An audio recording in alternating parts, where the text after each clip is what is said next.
There was a moment, a very specific moment, when I couldn't keep doing what I was doing for work. If you ever feel stuck at a job that no longer serves you, I think that you're not alone. My name is Angel Barkley and I'm 28 years old. I came to the United States at first as a chef, but I quickly realized that that job wasn't for me because I do like to express myself through creative work, and I understood at that moment and when I went to college that creative work can be translated into most things, but my gut was telling me that I had a very specific way and purpose for me to show it.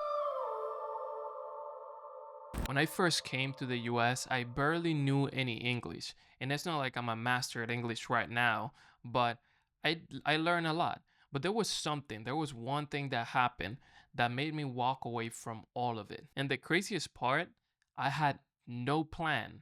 I had no idea what I was going to do. I just had a deep gut feeling inside myself. It was like a regular, normal working day. I used to work 14 to 16 hours a day, sometimes on the craziest days. And I was cleaning the kitchen, if I'm not mistaken. It was like the end of a shift. And out of nowhere, I started asking myself, like, am I really going to be doing this for the rest of my life? As someone that some of you may know enjoys like watching a sunrise, a sunset, and those like little moments of life when you're outside and you just like preserve those moments. So I started wondering and asking myself is if that job, because I wanted to be creative, was that the actual job for me? Maybe you're in the same situation. You're asking yourself the same question right now, or maybe just the YouTube algorithm show you this video because you're about to take a big leap of faith into creating content or something like that. And maybe this video will be for you. Now, if that's not the case, at least you could stay for the story. When you hit a moment like that in whatever job that you are, you have to remind yourself that that's not you and that's not your future. Because that's the idea that I had back then when that happened to me.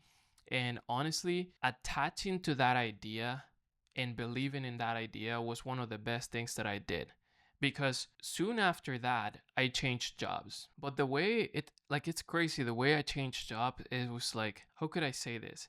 It's not even that I changed job. It's like that I started doing something that I genuinely like, which back then was taking photos and making videos and stuff like that. And out of the blue, out of nowhere, people started asking me for my prices and like how much would I charge to take their photos and stuff like that.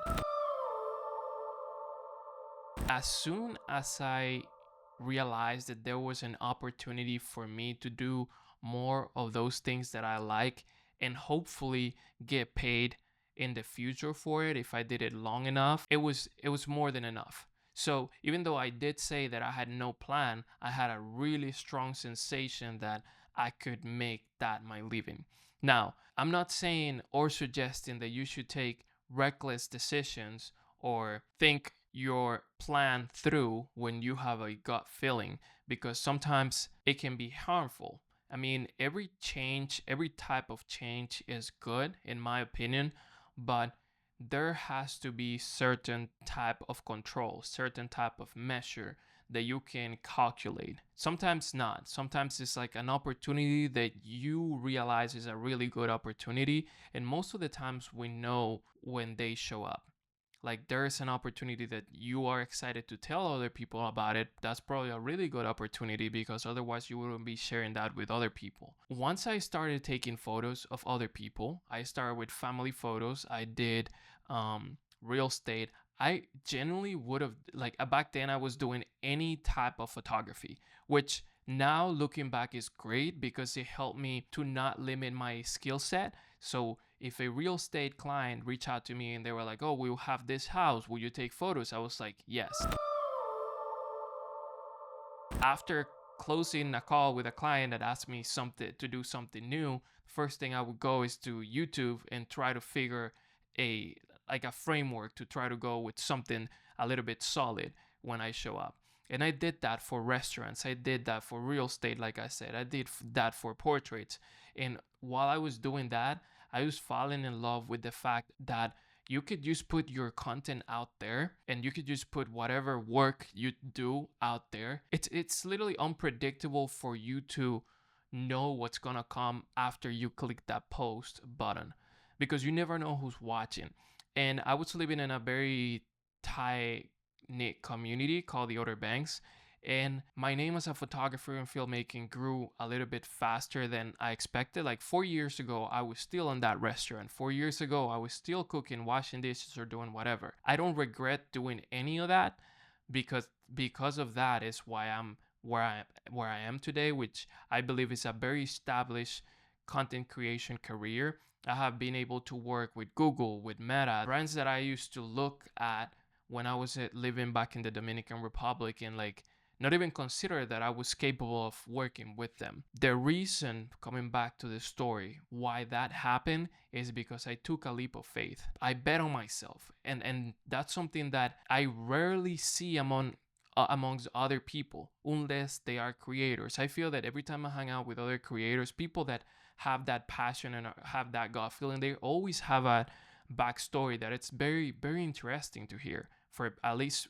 for me, because some of them are software engineers, some of them, like most of them, have crazy careers, but everyone is trying to make it as a content creator because they have this sensation of freedom that is very hard to achieve elsewhere, at least in my opinion. So the reason I brought you here, or at least the reason you click on this video, it's because the story that you start with, it has nothing to do with where you're going. So if you're in a situation right now where you're at a job that you don't like, or you're just not enjoying yourself with whatever you're doing out there, sometimes the hardest decision is the right decision, because it's not gonna feel like it. Some decisions feel like very exciting to take, but that doesn't necessarily mean that it's going to be what you were expecting. A lot of times when we take decisions based on feelings, I think that we don't necessarily think stuff through a lot.